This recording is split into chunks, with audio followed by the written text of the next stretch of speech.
महाराष्ट्र के मुंबई में 10 मुहर्रम के दिन एक बड़ी साजिश बेनकाब होती है। एक एक्स मुस्लिम का नाम सामने आता है, फैयाज प्रेमजी। और आपको याद होगा कि एक सलीम एक्स मुस्लिम का नाम सामने आया, जिसने अपने आप को बचाने के लिए धर्म परिवर्तन की बात कही और फिर वो अपने नाम के आगे सलीम एक्स मुस्लिम लिखने लगा। इसी तरह से ये भी अपने नाम के आगे एक्स मुस्लिम लिखता था। लेकिन किस तरह से 15,000 लोगों को मौत के घाट उतारने की इसने न सिर्फ साजिश रची, बल्कि उसको अंजाम तक पहुंचाने के लिए इसने काम पर शुरुआत भी की। कई लोग इसके दिए हुए कैप्सूल खाने से बीमार पड़े। वो तो गनीमत मानिए कि तकरीबन 10 लोगों ने ही इसका दिया हुआ कैप्सूल खाया था। और ये कहकर के इसने कैप्सूल बांटा था मुहर्रम के दिन के जो थकावट है उसको ये दूर करेगा। ये थकावट को दूर करने वाले कैप्सूल हैं और लोगों ने इसकी बातों में आकर के उन कैप्सूल्स को खा लिया।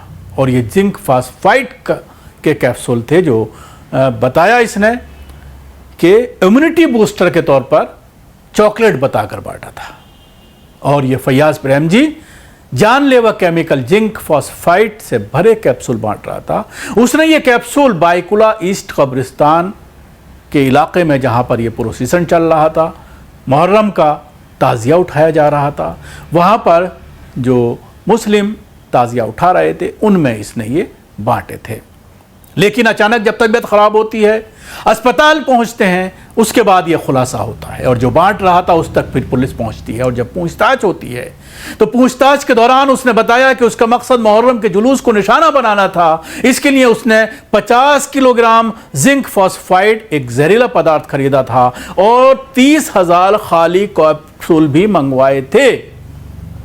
अगर इस कथाकथित एक्स मुस्लिम के सभी कनेक्शन की जांच की जाए तो वो हेड गैंग से भी जुड़े हुए मिलेंगे। एक्स मुस्लिम शब्द खुद हेड मीडिया, गोदी मीडिया और हेड गैंग ने क्रिएट किया था जानबूझ करके एक्स मुस्लिम के तौर पर, ताकि इस्लाम को बदनाम किया जा सके, मुसलमानों को बदनाम किया जा सके। और ये टीवी चैनल्स में बैठ करके इस्लाम के ऊपर तरह तरह के आरोप लगाते थे।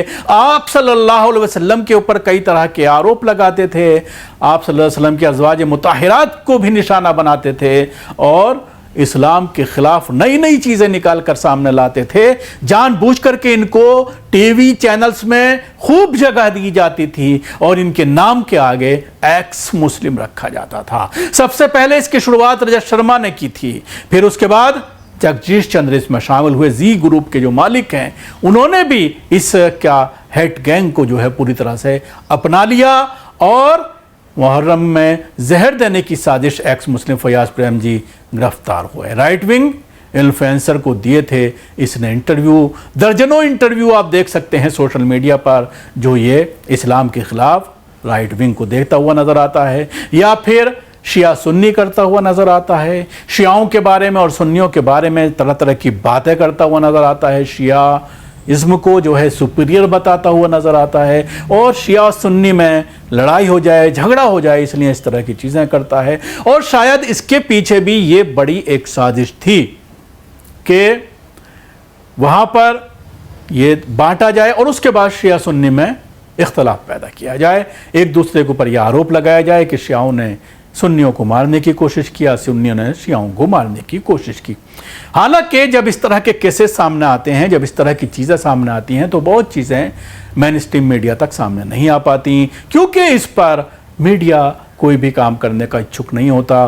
बार बार ये जानने की कोशिश नहीं की जाती कि क्या डेवलपमेंट हुआ है, इसके पीछे क्या मंशा थी, क्या ये इसमें अकेला शामिल था या इसके पीछे एक कोई बड़ा गैंग था, क्या इसके पीछे राइट विंग का काम था, क्या इसके पीछे हिंदूवादी संगठनों का हाथ था जिन्होंने इसको इस काम के लिए चुना था और फिर इसको अकेला छोड़ दिया, ताकि अगर इसका खुलासा हो जाता है तो फिर राइट विंग तक पुलिस ना पहुंच सके।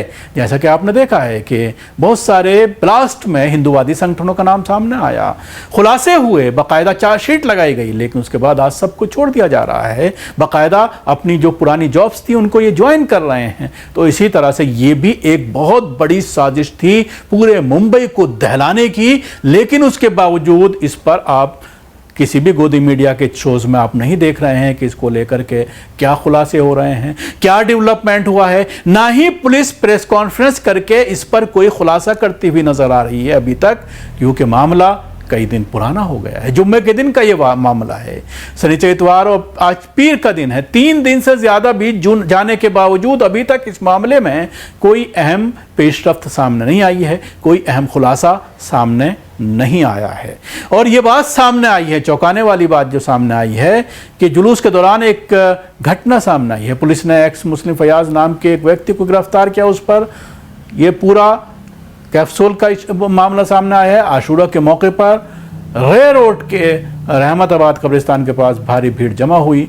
कई लोगों ने कैप्सूल खा लिए, जिसके बाद 11 लोग बीमार पड़ गए। उन सभी को तुरंत अस्पताल ले जाया गया। अब उनकी हालत स्थिर बताई जा रही है। जांच में पता चला है कि कैप्सूल में जिंक फास्फोरेट था, जो एक बहुत जहरीला केमिकल है और आमतौर पर चूहों को मारने के जहर के तौर पर इस्तेमाल होता है। पुलिस ने आरोपी के पास से लगभग 14,900 कैप्सूल बरामद किए हैं। आशंका बताई जा रही है कि पकड़े जाने से पहले ही बड़ी संख्या में कैप्सूल लोगों में बांटे गए थे, लेकिन उसके बाद जब ये बीमार पड़े तो बीमार पड़ने के बाद सब लोगों ने उन कैप्सूल्स को खाया नहीं।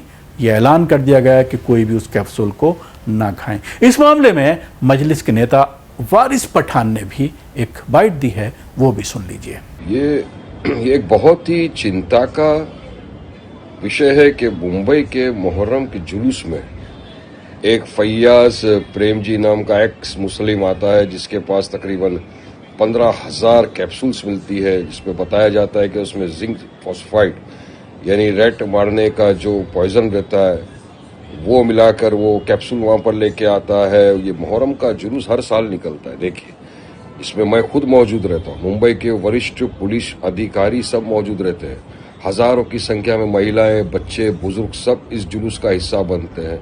हर साल ये जुलूस हमारे बाइकल्ला से निकल के ये डोंगरी इमामवाड़ा तक जाता है और वहां पर सब पब्लिक इकट्ठा होती है। उसके अंदर ये शख्स, ये फैयाज प्रेम जी नाम का एक्स मुस्लिम, ये आकर इस तरह की हरकत करके हजारों लोगों की जान लेने की कोशिश कर रहा। तो हम तो चाहेंगे कि तो अच्छा है कि मुंबई पुलिस की सतर्कता थी, मुंबई पुलिस ने इमीडिएटली एक्शन लिया और एक बड़ी दुर्घटना होने से बच गई, वरना किसी की भी जान जा सकती थी।